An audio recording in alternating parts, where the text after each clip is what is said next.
Melissa. And my name is Christian. And welcome to Season 4 of the StartupBREW Fargo podcast. StartupBREW is a weekly event hosted by Emerging Prairie in downtown Fargo, where we believe entrepreneurship is energized over brews. Each week, we bring entrepreneurs, founders, and innovators together because we believe they succeed when they have access to each other and the community that supports them. This summer, StartupBREW will occur each Wednesday morning at Drecker Brewing. This week, we welcome Jim Manney, who is the producer for Tank House, and Reyna Bergstrom, Miss North Dakota. Jim Manney is the managing director of Click Content Studios. From a young age, Jim knew he wanted to be involved in the film or music industry. Jim has spent his career focusing on serving businesses that want to leverage the power of content through the combination of technology, talent, and simplicity. Let's listen to what Jim had to say.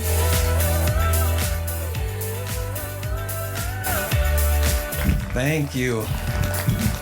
It's super cool to be here. I was in the audience a lot, so I saw a lot of great speakers here, and it's kind of just mind-blowing for me to be asked to do this. And when you're asked to speak at StartupBREW, they send you some handy little tips, like try to memorize your speech.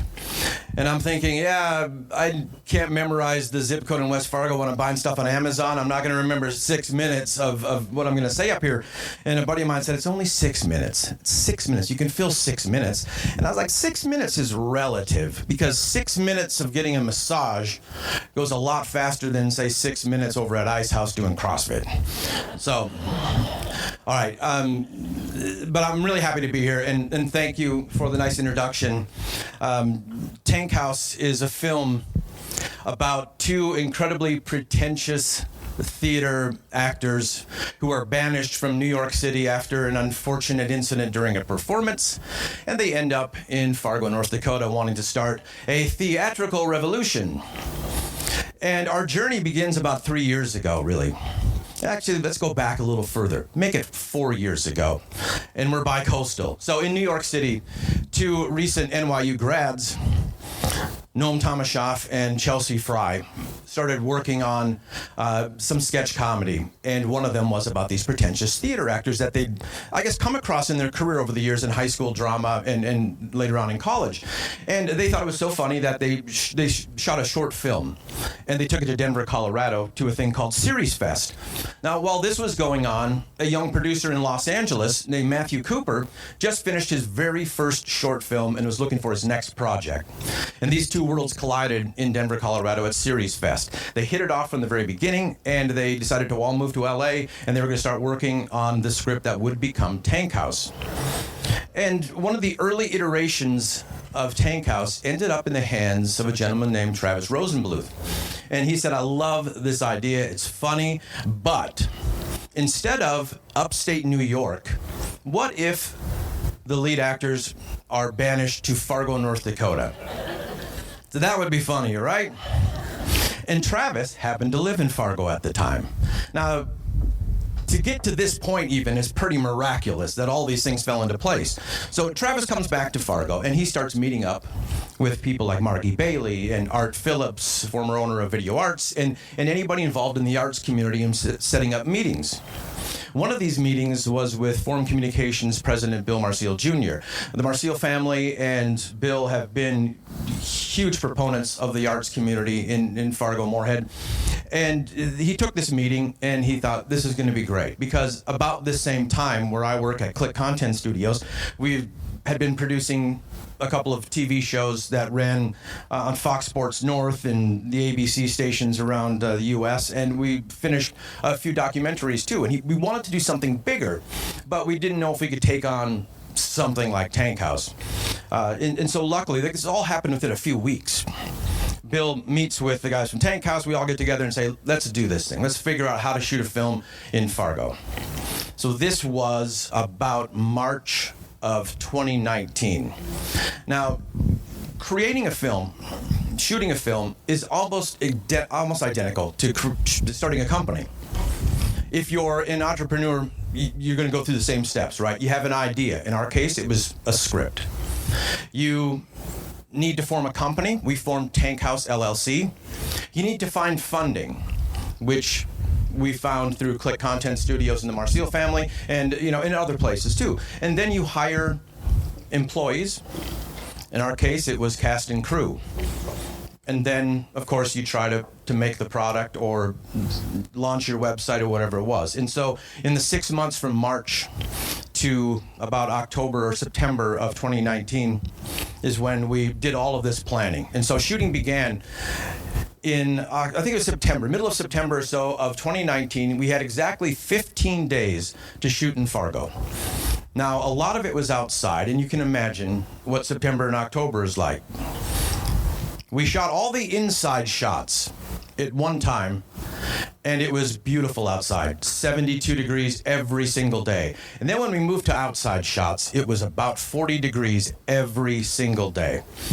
So we wrapped up shooting, and my point in telling you some of this stuff is that it's very, when you think about making a film and building an entrepreneur business, it is very similar. You go through the same steps, you have the same hardships and all of this, and like everyone else, we were completely shut down in 2020. I'd just seen the first edit of Tank House in February. I think it was February 10th of 2020, and we went into the same stall that everybody else did. In a strange way, we found people who we could not afford 6 months prior, people who were working for Disney and Warner Brothers, who were, like everyone, feeling a little unsure of the future, and they said, hey, I like your little film. I'll do it at a cut rate, and we got some really great people to help finish the film. So we ended up having this. The film has been done for about a year and a half, and right now you can see it at the Fargo Theater, and I encourage you to see it at the Fargo Theater because it's a theater, and you're in the theater, and part of the film takes place in the theater. But the film stars Tara Holt, Stephen Friedrich, Richard Kind, and Christopher Lloyd. But the real star is Fargo and the people of Fargo. And this film, it would have never gotten done had we not had amazing support from the community. Now, we brought 40 people in from Los Angeles, actors, crew. 5 of those crew members were graduates of MSUM who live in Los Angeles and work on huge projects. But they wanted to come home and work in Fargo, in their hometown. They thought, when am I ever going to have a chance to work in Fargo again? But there were over 170 people from Fargo involved. The Red River Market, they set up on a random Tuesday for what amounts to about 5 minutes in the film. I mean, it's amazing. But we had people. I worked in LA, and I tell you, if you block off a street because you're going to shoot an episode of NCIS, you're going to get your tires slashed. They're not super excited about the film business, though, even though it's a huge part of their economy, obviously. But here we got calls like, "Can I stop by with banana bread? Come on down, bring that banana bread." And this film, like I said, it would never have been completed without all of this time where people just offered up their services and help. And we used locations all around town because we wanted to show off what Fargo really looked like, not what Hollywood thinks it looks like in the movie Fargo or the TV show Fargo. So a big, giant thank you to everyone. Is there anyone here who was in the film and oh, awesome. That's super cool. What were you doing? I was a vendor at the Red River. Oh, thank you. So you're one of the people that made this film look authentically Fargo. And so if you haven't seen it yet, it's available on demand at all the outlets, iTunes and Amazon Prime and all that. But it is playing at the Fargo Theater. It had such a great weekend. They extended it for a week, so it'll be at the Fargo Theater until the 26th. So please go out and take a look at it. I hope you're proud of what we've done with Fargo, and thank you very much for allowing us to disrupt your lives for a few weeks in 2019. But we couldn't be happier with the way the film turned out. So thank you very much. I appreciate the time.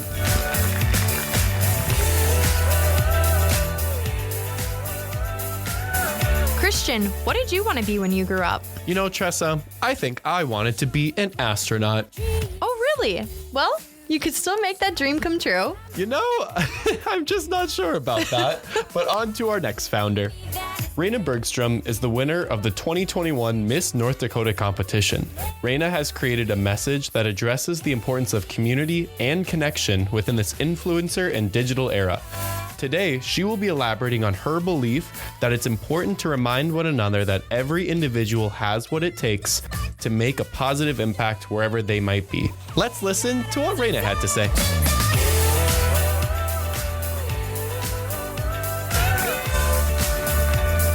Right. Good morning. It's great to see everybody. You know, Jenny did not tell me that we were going to be outside. So when I got ready this morning, I put on these lovely tall heels. So I've been, balancing precariously over all these rocks here. But no, this is wonderful. We can be outdoors. I hope summer is finally here. And I'm just glad that we can be here together this morning.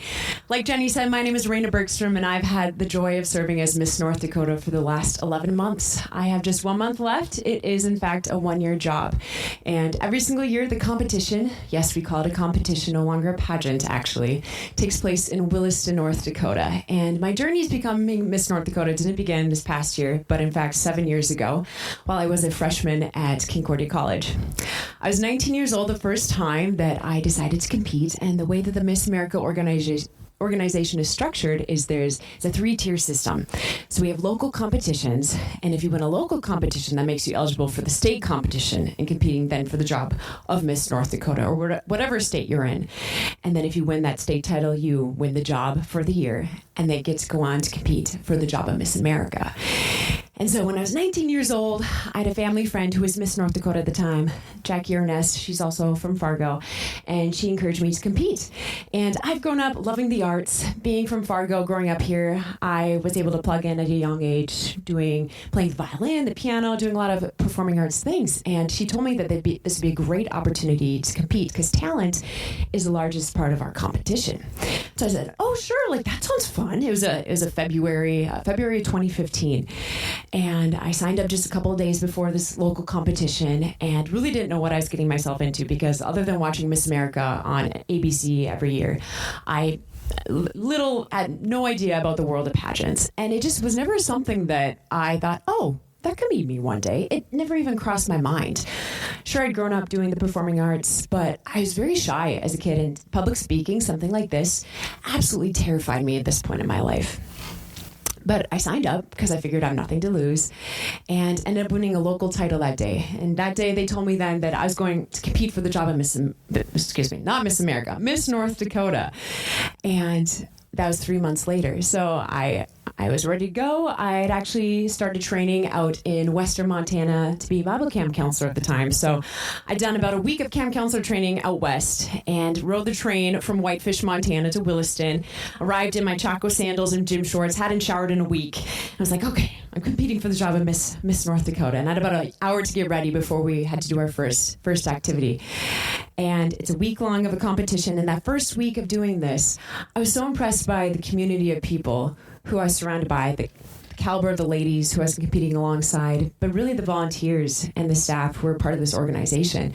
And that first year I placed second runner-up, and I was thrilled because Miss North Dakota is in fact a scholarship organization, and the Miss America organization is the largest provider of scholarships to women in the United States. So I walked away from that state competition with a great scholarship package, but also not yet committing to the job of Miss North Dakota. And that first year it planted the seed. It planted the seed of a dream.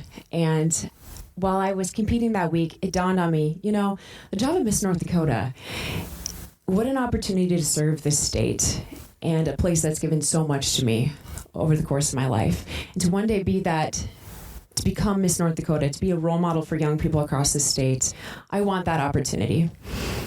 So that first year I got my feet wet, and so I decided to come back a second year to compete for the job, and very similar thing happened. I placed second runner-up, and I was pretty happy with that. I mean, I stayed consistent at least, but I didn't win, and I was okay with that.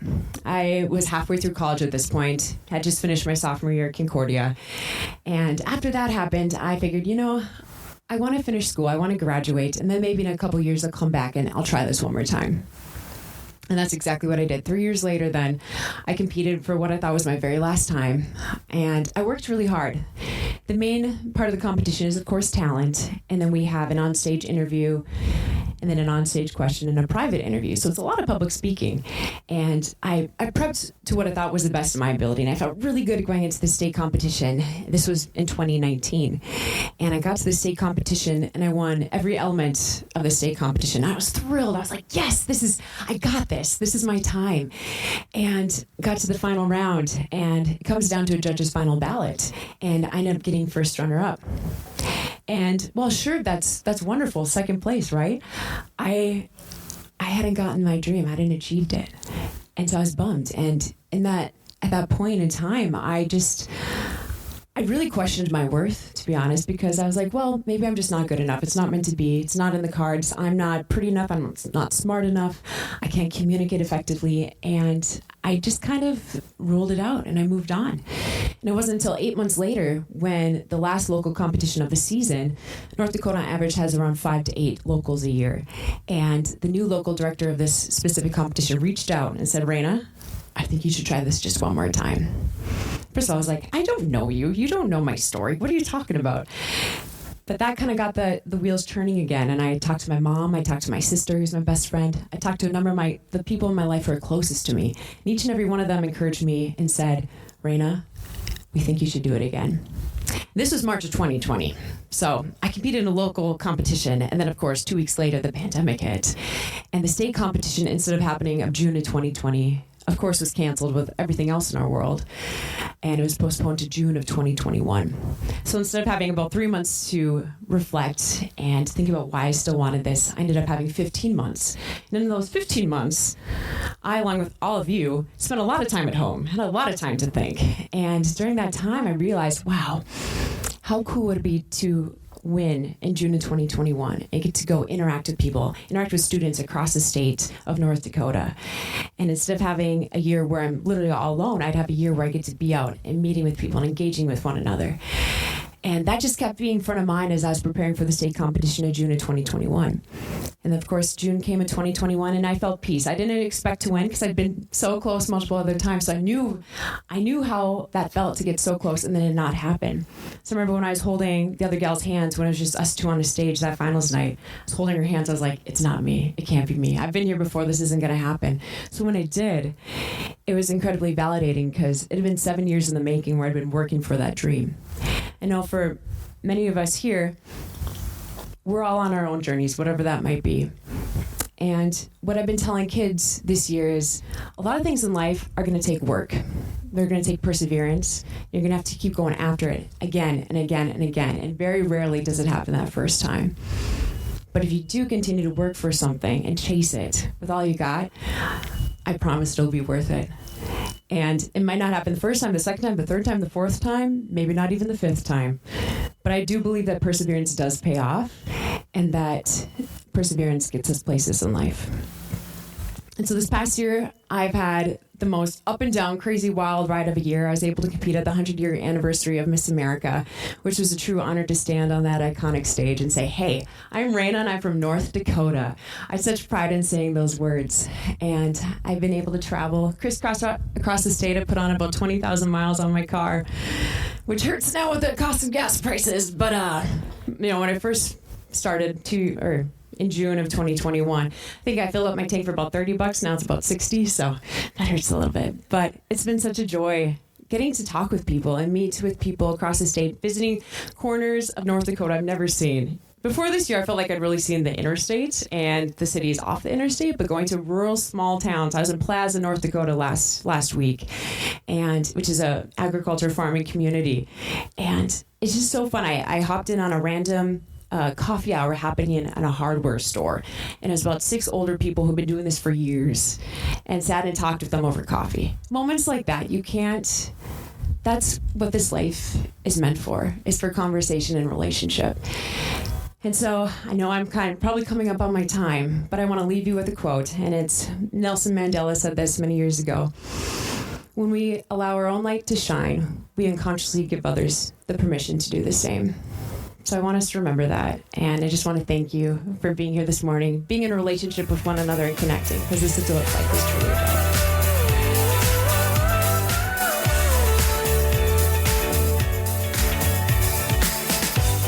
presentation, we jumped into a live Q&A session with the audience, joined by our host, Jenny Sheets from the Emerging Prairie team. Let's listen in. So get your questions ready, everybody. All right. Well, we really like to keep it positive. The sun is shining. It's a beautiful day. So let's start out with something good. What is something you're proud of, a success? What are you celebrating lately? Either one of you. Oh, goodness. Well, we have our state competition in 3 weeks. And for me, it's been so much fun watching the girls prepare for the competition. We have 14 gals from across the state of North Dakota who are competing for now my job to take it. It's been fun being a resource for them and hearing their own journeys and stories to coming to compete for Miss North Dakota. And I guess on a personal level, I recently got engaged. So I'm planning a wedding. Congratulations! Thank you. Yay! Did I hear somewhere that you're getting married in Montana? I know. Where in Montana? On Flathead Lake. Oh my goodness, what a dream. No, that's where I worked at a Bible camp. So that first year when I competed for the job of Miss North Dakota, I came from being training at this Bible camp, and I worked there 4 summers. So we're actually getting married at the Bible camp that we worked at. Oh, really cool. Congratulations. Thank you. Amazing. Jim, what are you celebrating? I'm so happy this movie is out. That is all I am celebrating. You guys did it. It has been 3 years, every week, every Saturdays, pacing in my backyard, talking to marketing people and all of this stuff. And I'm just happy. I'm happy it's done, and happy it's out there, and I want to go on to the next thing. So that is the happiest thing that's happened. I can't even imagine. Everybody got hit hard, but the arts got hit really hard. To see how things just came to a complete halt. So now to see it across the finish line, congratulations. Thank That you. is awesome. Well, let's open it up before we run out of time for some questions. Yes. I'm going to repeat that just for the live stream here. So, was there a time during the making of the film that you thought this wasn't going to happen, and how did you turn it around? Dang, there's a live stream?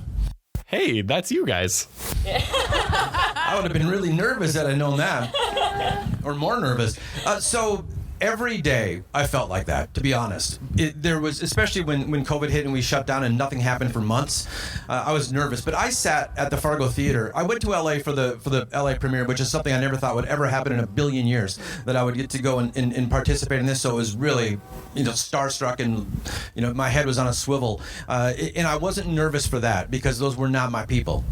Those were social media influencers. There was people from talent agencies and all this. They were not my people. And we came back here to Fargo a week or so ago, and I was scared, nervous about everything, because it was for you, and you were there, and we wanted to do something that made you proud and showed Fargo in a great light. So I honestly never thought up until about 2 months ago that it was ever going to happen, and I was scared right up until the moment people laughed, and then I was like, okay, we might actually get out of here live. Awesome. Any other questions? Yes, Ricky in the back. My question is for Reyna. I know you had mentioned that you tour a lot and you kind of compete on very national stages. What is the one thing you always try to tell people, not on stage, that you love about North Dakota and that people are most surprised about? Oh, so Reyna travels a lot around the stage and around the nation. What is one thing you try to tell people about North Dakota, right? Yeah. Mm-hmm. When I think of North Dakota, of course I think of our people. And I think everyone can claim that of their state or their place. They're like, oh, the people are really what make it unique and why I love being here. But I mean, truly, that is why I love being from North Dakota. I mean, of course, I brag about the Badlands, Teddy Roosevelt National Park, and how we have wild bison roaming and horses. So I talk about our beautiful landscapes and just the fact that we have one of the best economies in the United States. That shocks people. When I tell people I'm from North Dakota, a lot of times I hear, oh, I've never met anyone from North Dakota. I'm like the very first. So I always like to say I'm a rare breed. And but then they say, oh, that's cool. And a lot of times they don't even know where it is. So I really get to educate them. It's funny. I recently posted a video on TikTok, and I'm not a TikToker, but this TikTok went somewhat viral, and there was a whole slew of comments just saying, wow, I've never met anyone, seen anyone from North Dakota. I didn't even know North Dakota existed. And it just kind of makes me laugh, because then I get to be like, yeah, North Dakota is a great place, and now you can look it up and know that we are in fact real, and it's a wonderful place to be from. And when you say viral, how viral? I think 15 million views. 15 million views. Can you tell us? It was a really cute video. It's funny. So I really not put any thought into my TikTok strategy, or really TikTok's been one of those platforms that I kind of just toss up a video, really don't think much about. And this video is of my brother and I. My brother's a senior at Cheyenne High School, and he didn't have a date to his senior prom. And so I told him, Leif, you have to go to your senior prom. His name is Leif. And so I accompanied him in the Grand March at Cheyenne's senior prom. And this video, I made it in about 2 minutes, about 10 seconds long. And it's just us walking at prom, and it just says, my brother didn't have a date to his senior prom, so I went and got to wearing go the sash, wearing the sash and the crown, all the garb. Yes. Yeah, amazing. So 15 million, just a tad more than we have in our state. Just a little bit. You got to represent us there. So, Jim, I'd love to know your take on that question as well. When you travel around and people say Fargo, like North Dakota, do you feel a sense of responsibility to talk about the state? How do you talk about it? Absolutely, I feel a responsibility to talk about the state. We're not thought about they don't know what we really are. That's the thing. People outside of this area do not understand North Dakota, and I'm happy to preach the word whenever I can. But when people came here from Los Angeles for the first time and saw what we have here, 2 of them contacted real estate agents because they thought, well, I may just move here because there's an international airport. I can still do my work as a makeup artist or whatever they were doing at the time, and they fell in love with it. And so that's part of it. It's like you've got to see it. You've got to experience North Dakota, and not just Fargo, of course, but there's every corner of the state has its own amazing, beautiful places and beautiful people. So, I always just say to people, it's like, just come on to town, just spend a weekend, see what you think. And there's a ton of videos on YouTube where people do that. They've created content after spending a few days here in Fargo, and it's great. And I love that. And I hope, that more people discover what we have to offer. Well, it's people like you guys and Danny from the Convention and Visitors Bureau who are bringing people in. And then it's people like all of you who are such good hosts, showing them a good time, bringing the banana bread, right? We're good people. All right, we got a question back there. That's a good question. So the pandemic made all of us pause, which really halts momentum. How do you pick up and not give up? I thought about that a lot this year, because especially with my school tour, a lot of educators are exhausted, and the fact to, bring in, someone to come speak at their school, it has been hard because we haven't received as many requests. I do have a business manager who has helped me with some of that scheduling, and she's told me, we haven't received as many. And so for me, it's hard not to take that personally and be like, wow, I suck. It's out of my control at that point. But it's really just, I think, really leaning into those relationships that we do have and asking for help and be like, hey, I'd love to be at your event, or I'd love to connect with you and meet up. I think it really takes an extra dosage of just being intentional and leaning into those relationships that you do have. Jim, what about you?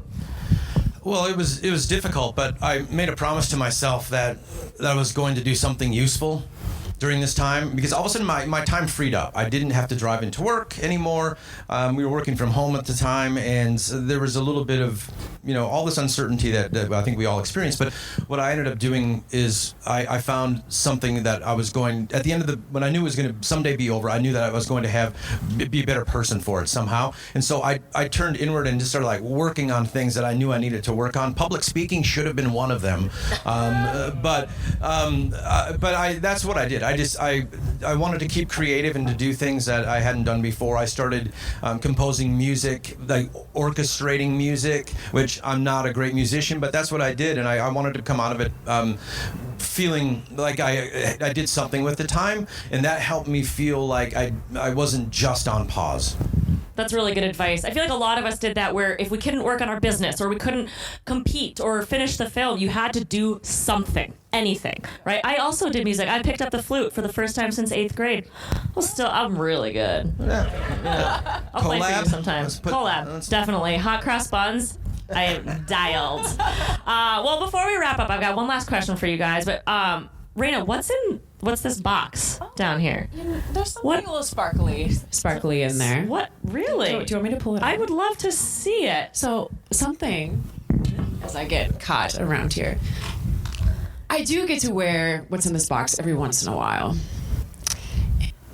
Oh, when I won the job of Miss North Dakota, they did place this crown on my head. And it's been a lot of fun wearing this. I've had a lot of students ask throughout the year, like, why do you have a crown? Do you have to wear the crown? And I say, well, no, I don't. But there's not many jobs that you get to wear a crown. So why not? Wow. Yeah. Can I try it on? Yes, you can. Do you want me to crown you? Oh my goodness. Wow, that looks very nice on you, Jenny. I am so scared this is going to fall off my head. Are you holding it? I am holding it. Oh, I bobby pin it to my head. That's how I actually make it stay. Wow, that is so cool. Wow, so if you want to see that after, go find Reyna. That is amazing. I can crown you. Wow, thank you, Reyna. So, last question for you guys. We always want to, your friends are here, your community is here.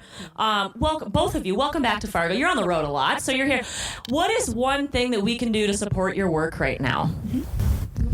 I think, to continue to support the arts is one way that everybody can help. But I didn't really have a great message when I was talking earlier, but I want to encourage people to, if you want to make a movie, make a movie. Shoot it on an iPhone. Do something with it. Don't just wait around for something to happen, or you don't need to go to LA. You can do it right here in Fargo. People will be willing to help. you. There's great drama departments at all the high schools, and of course MSUM and the other colleges have people that are interested in film, and there's a great community. So you can help by helping to create, and so hopefully one day we can do another movie here, or many movies here. Awesome. Reyna, what about you? We're always looking for girls to compete. We have a teen division along with the Miss division, and it's kind of hard to get gals to do it. I don't know if it's just because it's not part of our culture up here, but it really takes a lot of convincing. So if you know anyone girls between the ages of 13 to 26, that's who is eligible to compete within the Miss America organization. And even if it's not someone who wants to compete, we're always looking for volunteers. We have our Fargo local competition in July every year. Megan McDougall heads that up. And yeah, I'd love to get people plugged in with our organization.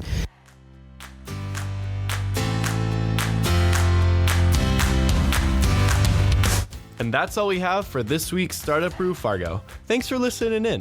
StartupBREW Fargo is energized by Emerging Prairie, an organization dedicated to connecting and celebrating the Founders ecosystem. Thank you to Emerging Prairie's annual partners and Founders ecosystem partners. See you next time. And have an amazing week.